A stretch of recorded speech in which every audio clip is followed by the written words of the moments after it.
नमस्कार, मैं हूं बालकृष्ण थरेजा। आप देख रहे हैं डेली लाइव। आइए शुरुआत करते हैं आज के समाचारों की।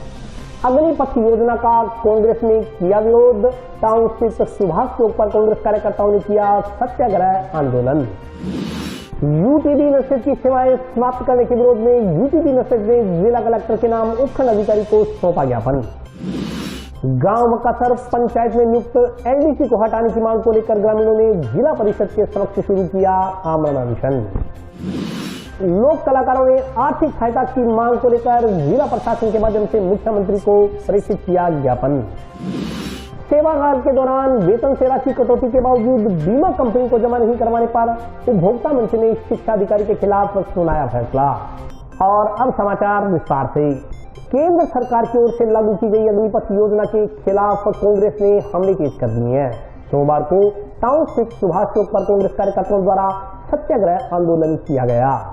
केंद्र सरकार की ओर से लागू की गई अग्निपथ योजना के खिलाफ कांग्रेस ने हमला तेज कर दिया है। इस योजना के खिलाफ कांग्रेस पार्टी के कार्यकर्ताओं ने प्रदेश कांग्रेस कमेटी के आह्वान पर सोमवार को जिले भर के विधानसभा क्षेत्रों में सत्याग्रह आंदोलन किया। एक दिवसीय सत्याग्रह आंदोलन के जरिए कांग्रेस संगठन की ओर से केंद्र सरकार से अग्निपथ योजनाओं को युवाओं के हितों में वापस लेने की मांग की गई। जिला मुख्यालय पर टाउन में सुभाष चौक पर सत्याग्रह किया गया। सत्याग्रह में प्रदेश कांग्रेस कमेटी सदस्य भूपेंद्र चौधरी, जिला कांग्रेस कमेटी के पूर्व जिलाध्यक्ष सुरेंद्र दादरी, पूर्व जिलाध्यक्ष केसी बिश्नोई, पूर्व ब्लॉक अध्यक्ष गुरमीत सिंह चंद्रा, प्रेम नायक, जयदेव बिढ़ासरा, एडवोकेट जाकिर हुसैन कयाम खानी सहित कांग्रेस पार्टी के जनप्रतिनिधि, पदाधिकारी और कार्यकर्ता शामिल हुए। सत्याग्रह स्थल पर हुई सभा को संबोधित करते हुए पूर्व जिलाध्यक्ष सुरेंद्र दादरी ने कहा कि यह योजना युवाओं के भविष्य के लिए संकट है। मोदी सरकार सेना की इस नई योजना से युवाओं के भविष्य के साथ खिलवाड़ कर रही है। अग्निपथ योजना से सशस्त्र बलों की एवं लंबे समय से चली आ रही परंपराओं एवं लोकाचार को नष्ट करने और उनके मनोबल का अवमूल्यन करने के कारण पूरे देश में इसका विरोध हो रहा है। अग्निपथ योजना के माध्यम से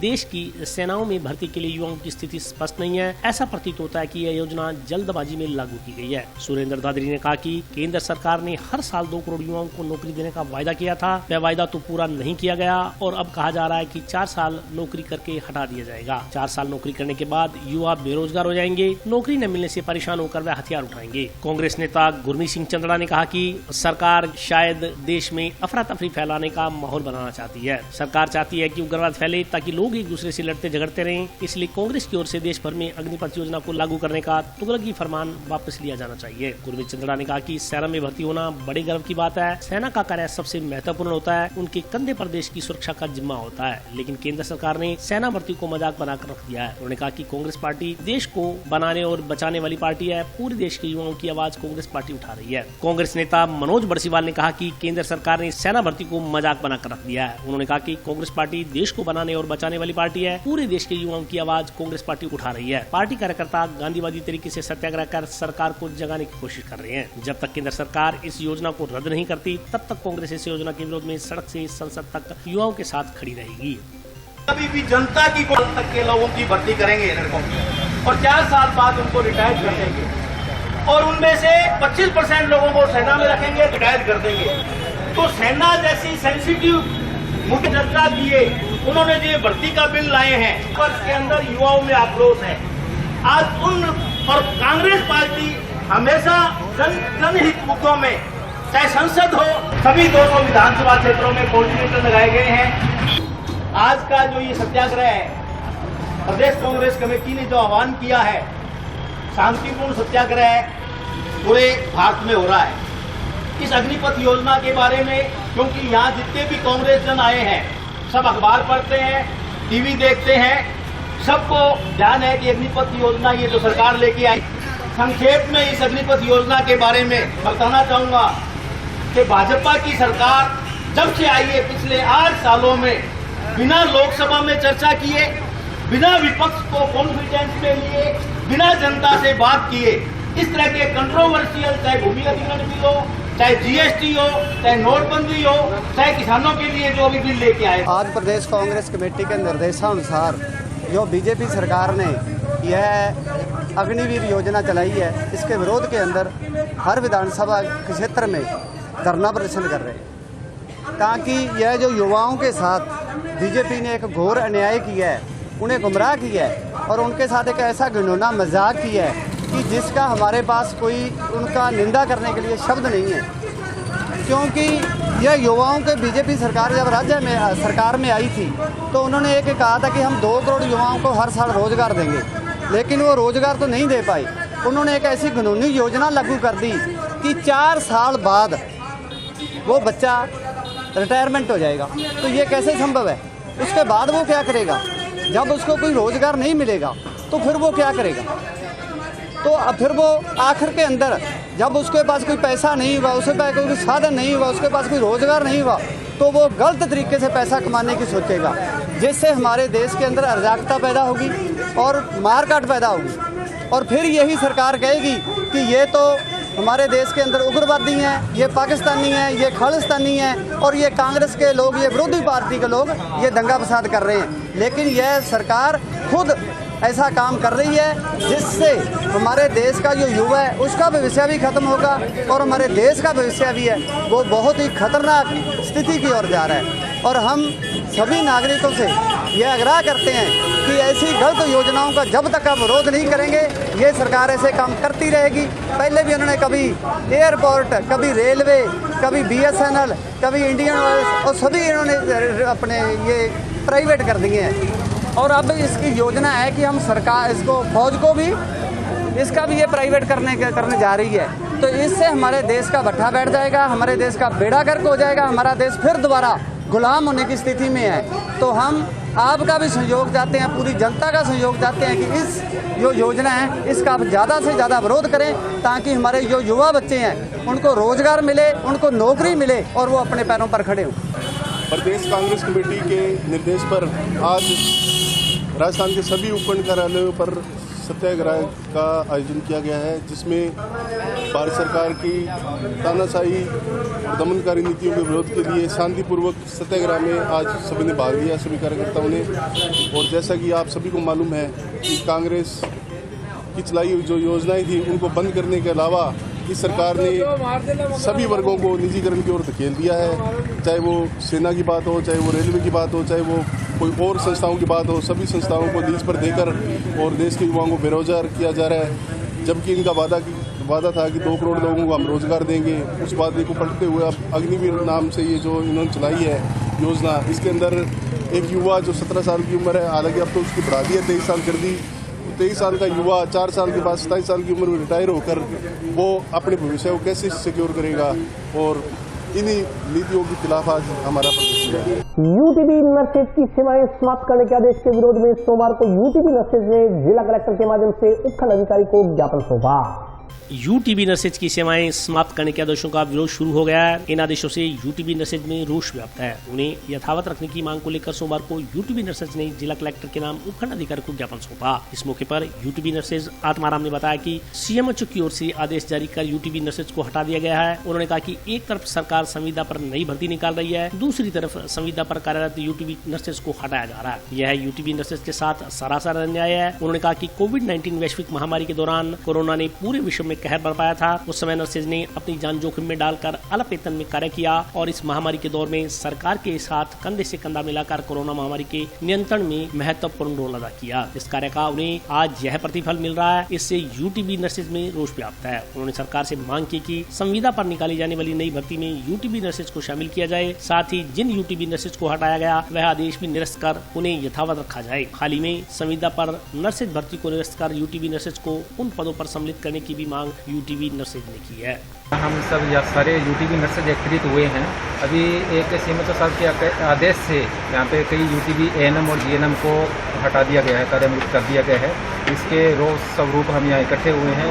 आज विधायक जी चौधरी विनोद कुमार जी से भी मिले हैं, उन्होंने भी हमारी मांग को अच्छे से सुना है और आश्वासन दिया है कि आपका जल्द ही निस्तारण करेंगे। और इसी संदर्भ में आज हम कलेक्टर साहब से मिलने आए हैं। इन यूटीबी कर्मियों को हटाया ना जाकर इनके जो आदेश किए हटाने के उनको निरस्त कर यथावत रखें। ग्राम पंचायत मक्कासर में नियुक्त एलडीसी को हटाने की मांग को लेकर ग्रामीणों ने जिला परिषद के समक्ष आमरण अनशन आरंभ कर दिया है।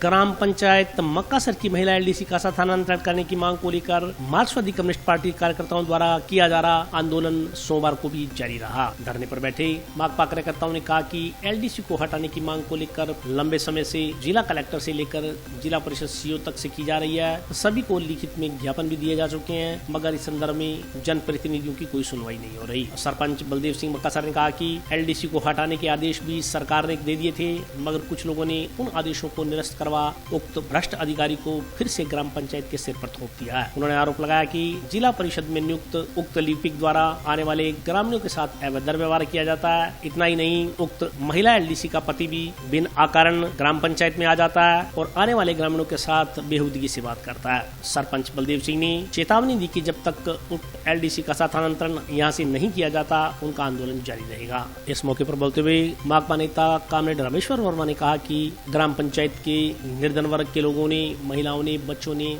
बलदेव सिंह को अपना नेता चुनते हुए उसे सरपंच नियुक्त करवाया, लेकिन ग्रामीणों की भावनाओं की अनदेखी की जा रही है। उन्होंने कहा कि एक दलित के सरपंच बन जाने पर गांव के बड़े चौधरी नाराज चल रहे हैं, उसी के अनुरूप इसे बार बार परेशान किया जा रहा है। उन्होंने आरोप लगाया कि उक्त महिला लिपिक कोहला ग्राम पंचायत में भी कई जनप्रतिनिधियों पर मुकदमे दर्ज करवा चुकी है। वह आदतन झगड़ालू प्रवृत्ति की है, इसलिए उसका स्थानांतरण कोला से कहीं और किया जाए। कामरेड रामेश्वर वर्मा ने बाकायदा विधायक, पंचायत समिति प्रधान तथा अन्य लोगों का नाम लेकर कहा कि ये लोग नहीं चाहते कि एक दलित वर्ग का सरपंच अपनी ईमानदारी और अपनी मेहनत से काम करते हुए राजनीति में सफल हो। इसी भावना के चलते सरपंच की राह में रोड़े अटकाए जा रहे हैं। उन्होंने कहा कि ग्राम पंचायत के लोग जब पूरी तरह से निराश हो गए तो उन्होंने आमरण अनशन करने का फैसला लिया। ग्रामीणों के इसी फैसले को लागू करते हुए ग्राम पंचायत सरपंच बलदेव सिंह मक्कासर तथा एक अन्य साथी को अनशन पर बैठाया गया है।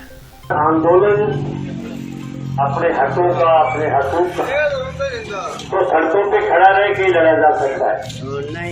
कोई एसी में बैठकर, कोई साथी चर्चा कर रहे थे भी यार आज तो एसी में बैठने वाला दिन है। मैंने कहा एसी में बैठ करके आंदोलन लड़े नहीं जा सकते। बैठकर तो लोगों पे हमले किए जा सकते हैं, लोगों की रोजी रोटी छीनी जा सकती है। इसलिए निश्चित तौर से गर्मी बहुत ज्यादा है, पर सवाल अपना बड़ा है। यहाँ पास में पंचायत है मक्कासर और पिछले चुनाव में गांव के गरीब जातियां, दलित, छोटे किसान, खेत मजदूर सब चुनाव में एकजुट थे। ग्राम पंचायत मक्कासर में एलडीसी है नरेगा सहायक, जो लगातार अपनी मनमानी कर रही थी।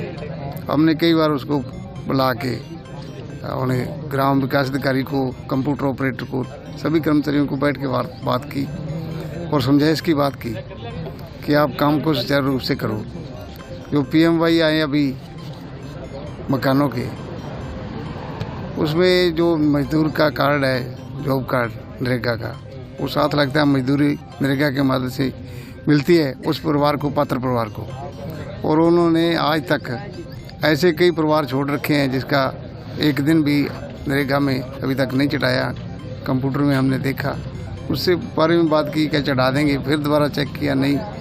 दूसरा जो नरेगा का फार्म भरा जाता है उसमें भी बहुत सारी, क्योंकि उसका पति है वो साथ आता है। हमने उसको भी कई बार कहा कि आप ड्यूटी है इसकी, मैडम की है, मैडम को छोड़ जाया करो और आप शाम के ड्यूटी ऑफ होते ही आप इसको ले जाओ। पर वो सारा दिन वहीं बैठा रहता है। जो गांव के लोग आते हैं, हमारी माताएं बहनें गांव की नरेगा में काम करते हैं, उनसे अच्छा व्यवहार नहीं करता, अभद्र व्यवहार से पेश आता है। उसके बारे में भी हमने उसको कहा, पर वो डटा नहीं, पाता रहा।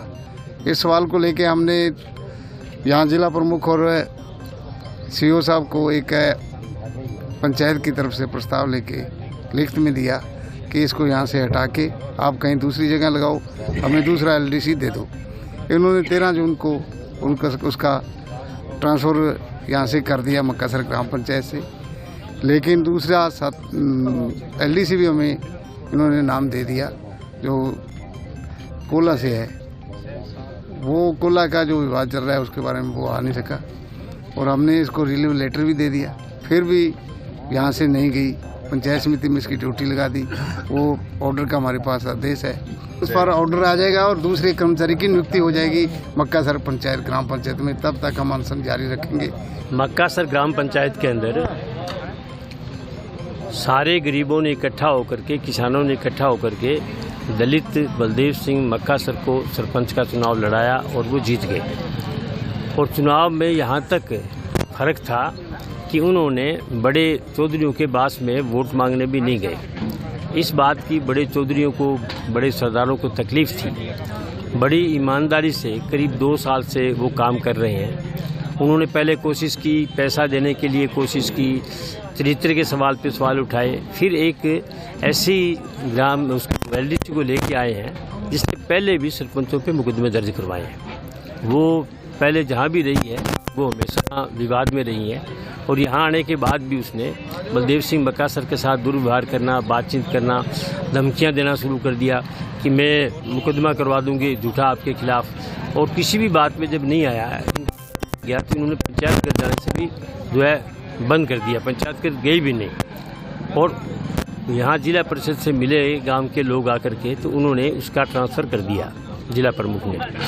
पर यहाँ के विधायक, पंचायत समिति के प्रधान और जो दूसरे जिला परिषद के कुछ लोग, उन्होंने कहा कि अगर सरपंच का काम अच्छी तरह से चलता रहा, ईमानदारी से चलता रहा, गांव के लोग इसके साथ रहे तो हमें परेशानी होगी। तो राजनीतिक द्वेष भावना रखते हुए उन्होंने उस एलडीसी का ट्रांसफर दोबारा कैंसिल कर दिया।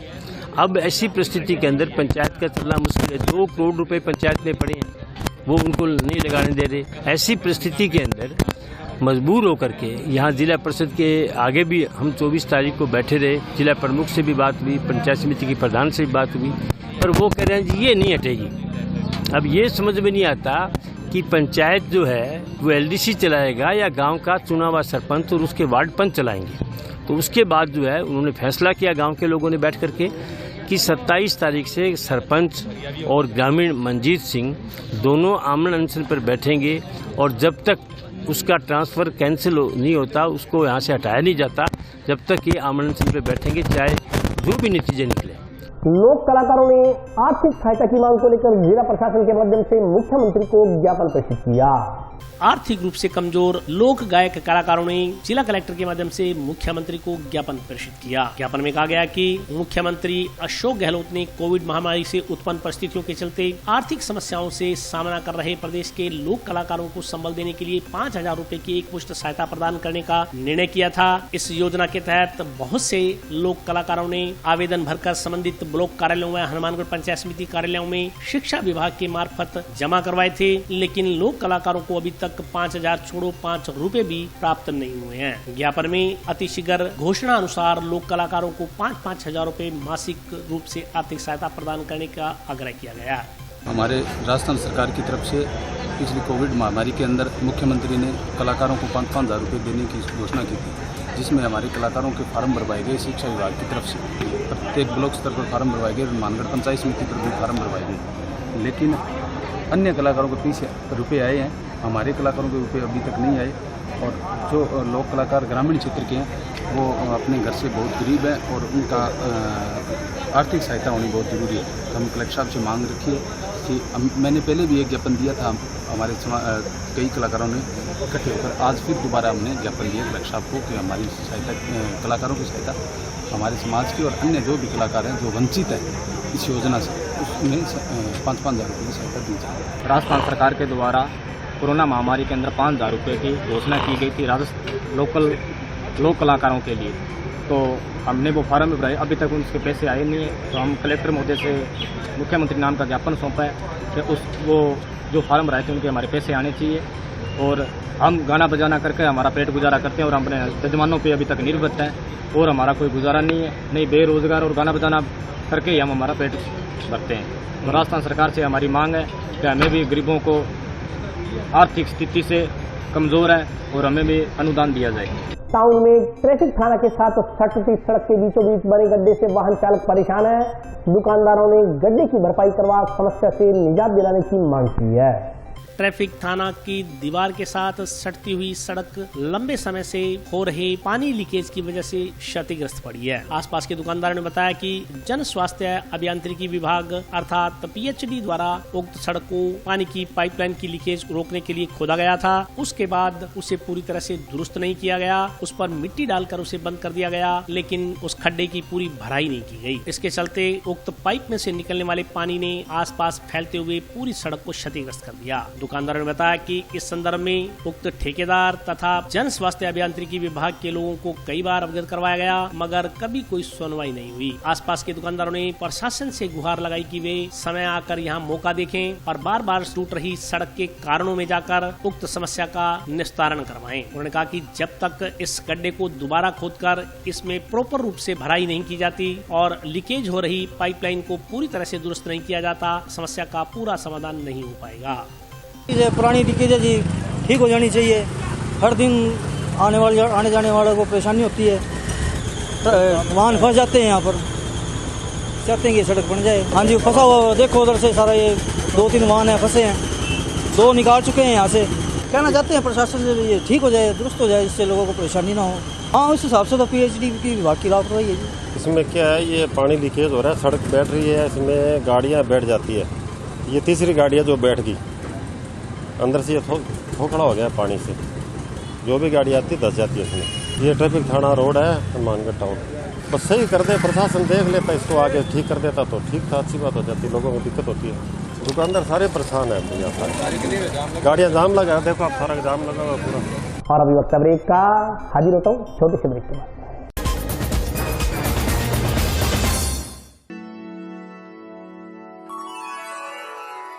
यूं तो कई बार मुझे हंसते देखा है,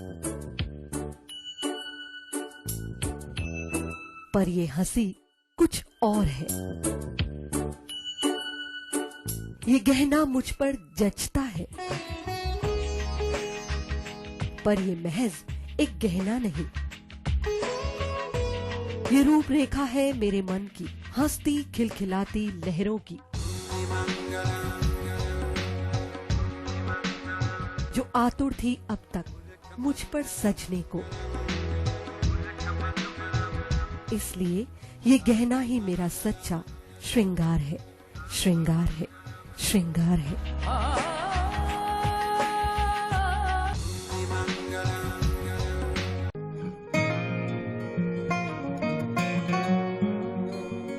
बेटा सतीश, देख बेटा, बिजली का बिल आया है, कोई छूट भी मिली है क्या? बजट में तो मुख्यमंत्री जी छूट देने के लिए बोल रहे थे। अरे हाँ माँ, इसमें तो 750 रुपए कम करके आए हैं। अरे वाह, धन्यवाद मुख्यमंत्री जी।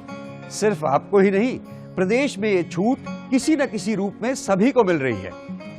100 यूनिट तक बिजली उपभोग करने वाले उपभोक्ताओं को 50 यूनिट भुगतान तक की छूट, 150 यूनिट तक वाले उपभोक्ताओं को 3 रुपए प्रति यूनिट और 150 से 300 यूनिट तक उपभोग करने वाले उपभोक्ताओं को 2 रुपए प्रति यूनिट की छूट दी जा रही है। याद रहे, बिजली की बचत ही बिजली का उत्पादन है। ब्रेक के बाद स्वागत है। आइए नजर डालते हैं अगले समाचारों पर। उपभोक्ता मंच ने सेवा काल के दौरान वेतन से बीमा की राशि काटने के बावजूद बीमा कंपनी को जमा नहीं करवाने पर शिक्षा अधिकारी के खिलाफ फैसला सुनाया। राजकीय प्राथमिक विद्यालय गांव मेहरवाला में पदस्थापित टाउन निवासी प्रेम कुमार पारिक पुत्र हेतराम जाति ब्राह्मण उक्त व्यक्ति ने परिवाद पेश किया कि सेवा काल के दौरान उसके वेतन से उसके बीमे की कटौती होती रही, लेकिन शिक्षा अधिकारियों ने जीवन बीमा निगम को भुगतान नहीं किया। भोक्ता मंच के अध्यक्ष राजेश शेखावत ने बताया कि शिक्षक द्वारा प्रस्तुत किए गए परिवाद को गौर से सुना गया और साक्ष्य देखे गए। इस संदर्भ में जब शिक्षा अधिकारी आदि से पत्र व्यवहार किया गया तो शिक्षा अधिकारी द्वारा इस आरोप का कोई खंडन नहीं किया गया। उन्होंने बताया कि शिक्षा विभाग द्वारा बताया गया कि काटी गई राशि बीमा कंपनी को जमा करवा दी गई है, जबकि बीमा कंपनी में कोई राशि जमा नहीं हुई। मामले का अध्ययन करने पर जिला शिक्षा अधिकारी की लापरवाही सामने आई। जिला शिक्षा अधिकारी को दोषी मानते हुए वेतन से काटी गई राशि 4,308 रूपए और परिवार का खर्चा 3,000 रूपए तमाम राशि राज्य आयोग में जमा करवाने के निर्देश दिए हैं। उन्होंने कहा कि सेवा में कमी मानते हुए उक्त आदेश सुनाया गया है। यदि उक्त आदेश की पालना नहीं की गई तब 3 साल की सजा या 1 लाख रुपए से दंडित किया जा सकता है। जिला आयोग हनुमानगढ़ में प्रेम कुमार पारिक पुत्र हेतराम जाति ब्राह्मण निवासी हनुमानगढ़ टाउन, जो राजकीय प्राथमिक विद्यालय मेहरवाड़ा टिब्बी में पदस्थापित था, जिसका बीमा का प्रीमियम जिला शिक्षा अधिकारी हनुमानगढ़, प्रारंभिक और मुख्य ब्लॉक अधिकारी टिब्बी और भारतीय जीवन बीमा निगम के विरुद्ध एक विवाद पेश किया कि मेरे वेतन से कटौती की प्रीमियम की, परंतु जीवन बीमा को भुगतान नहीं किया। जिसका परिवाद को सुना और उनके साक्ष्य देके शिक्षा अधिकारी की तरफ से कोई खंडन पेश नहीं किया गया कि हमने जो है राशि वहाँ जमा करा दी, जबकि जीवन बीमा निगम के पास राशि जमा नहीं होने से उसको क्षति हुई आर्थिक, मानसिक और शारीरिक, जिसके लिए इनको दोषी मानते हुए जिला शिक्षा अधिकारी को इसके प्रीमियम 15 और 16 की काटी हुई राशि वापस लौटानी 4,308 रुपये और परिवाद में 3,000 रुपये इसको दंडित करते हुए राज्य आयोग में 5,000 रुपये जुर्माने से दंडित किया, जो जमा करवाने होंगे राज्य आयोग में। इसकी सेवा में कमी को दोष को मानते हुए यह समस्त आदेश सुनाया गया और अगर इस आदेश की पालना 30 दिन में नहीं करता है तो 3 वर्ष की सजा और 1 लाख रुपये जुर्माना का प्रोविजन है। अखिल राजस्थान मिरासी ढाडी विकास संस्थान ने जिला कलेक्टर के माध्यम से मुख्यमंत्री को ज्ञापन प्रेषित कर आर्थिक रूप से कमजोर जातियों का सर्वे करवाए जाने की मांग की है। अखिल राजस्थान मिरासी ढाडी समाज विकास संस्थान ने जिला कलेक्टर के माध्यम से प्रमुख शासन सचिव को ज्ञापन प्रेषित कर मीर मिरासी, ढाडी, मांगणियार, दमामी, नगारची, राणा, बायती, बारोट आदि जातियों के सर्वे पर लगी रोक को हटवाकर सर्वे पुनः शुरू करवाने की मांग की है। ज्ञापन में कहा गया है कि दिनांक 29/8/2019 को राजस्थान राज्य पिछड़ा वर्ग आयोग द्वारा मुस्लिम मिरासी, मीर मिरासी, ढाडी, मांगणियार, दमामी, नगारची, राणा, बायती, बारोट जातियों को MBC यानी अति पिछड़ा वर्ग की सूची में जोड़ने हेतु इनकी सामाजिक, शैक्षणिक, आर्थिक व राजनीतिक स्थिति जानने के लिए सर्वे रिपोर्ट चाहिए गई थी, परंतु सामाजिक न्याय एवं अधिकारिता विभाग के प्रमुख शासन सचिव द्वारा एक आदेश जारी कर इस सर्वे पर रोक लगा दी गई। इस सर्वे को रोकने का कारण राज्य पिछड़ा वर्ग के अध्यक्ष पद का खाली होना बताया गया। ज्ञापन में कहा गया है कि वर्तमान में राज्य पिछड़ा वर्ग आयोग के अध्यक्ष की नियुक्ति भी हो गई है, वह आयोग भी भली भांति काम कर रहा है, इसलिए इन जातियों की सर्वे के लिए गठित की गई टीम पर लगी रोक को हटाया जाए, वह सर्वे को पुनः करवाया जाए। जो जाति समाज का जो पिछड़ा वर्ग था उसे सर्वे भी स्टार्ट किया गया सरकार द्वारा, वो काफ़ी समय से लोग रखे उसके और उसे स्टार्ट किया जाए दोबारा, ये हमारी मांग है। उसको लेकर आज हमने विज्ञापन दिया है। तो हमारे जो लोग हैं उनके पास तो पिछड़े वर्ग ना जमीन है और खेती मजदूरी करते हैं और ना कोई खाद्य सुरक्षा की वो जो लाभ हमें नहीं मिलता, तो हमें OBC में डाल रखा है, तो इसका सर्वे किया जाए और MBC को हटा दिया। चालू के बीच में रोक लगा दिया गया कि आप आयोग का अध्यक्ष नहीं बनाएंगे, इस वजह से रोक लगा दी, ये काम नहीं कर रहा, इसकी वजह से रोक लगा दी। ये हमारी सरकार से रिक्वेस्ट है, इसका सर्वे दोबारा किया जाए, नहीं तो मजबूरन हमें हमारे नौजवान युवा द्वारा हमें शासन और प्रशासन के साथ हमें राष्ट्रीय राजमार्ग रोकना पड़े, चाहे आंदोलन करना पड़े, इसके लिए हम तैयार हैं। 40 ग्राम समेत 23 पकड़े गए आरोपी को आज अदालत में पेश कर पुलिस रिमांड मंजूर करवाया गया। पुलिस द्वारा नशे के खिलाफ चलाए जा रहे अभियान के तहत जंक्शन पुलिस ने बीती रात 2 लोगों को नशा तस्करी करने के आरोप में गिरफ्तार किया। इस संदर्भ में जानकारी देते हुए टाउन थाना के SI पूर्ण सिंह ने बताया कि जंक्शन थाना के ASI मंगूराम ने दौरान गश्त रमनदीप उर्फ रमना तथा दीप सिंह उर्फ दीपा नामक 2 व्यक्तियों को 40 ग्राम हेरोइन अर्थात चिट्टे सहित गिरफ्तार किया था। मामले की तफ्तीश टाउन थाना SI पूर्ण सिंह को सौंपी गई। पूर्ण सिंह ने आरोपियों से पूछताछ कर उसे भादरा के न्यायिक मजिस्ट्रेट के समक्ष पेश किया, जहां 3 दिन का पुलिस रिमांड प्राप्त किया गया। उन्होंने बताया कि रिमांड अवधि के दौरान नशीले पदार्थों की खरीद फरोख्त के बारे में उनसे पूरी जानकारी हासिल की जाएगी। नशा के खिलाफ चल रहे अभियान के दौरान मांगूराम जी सब इंस्पेक्टर पुलिस थाना हनुमानगढ़ जंक्शन ने रमनदीप उर्फ रमना और दीप सिंह उर्फ दीपा को 40 ग्राम चिट्टे सहित गिरफ्तार किया, जिसकी तफ्तीश मेरे द्वारा की जा रही है। आज भादरा न्यायिक मजिस्ट्रेट महोदय के पेश कर 3 दिन का रिमांड लिया है, जिनका अनुसंधान किया जा रहा है। मोटरसाइकिल पर थे। और आज के लिए बस इतना ही। कल फिर हाजिर होता हूँ नए समाचारों के साथ, तब तक के लिए नमस्कार।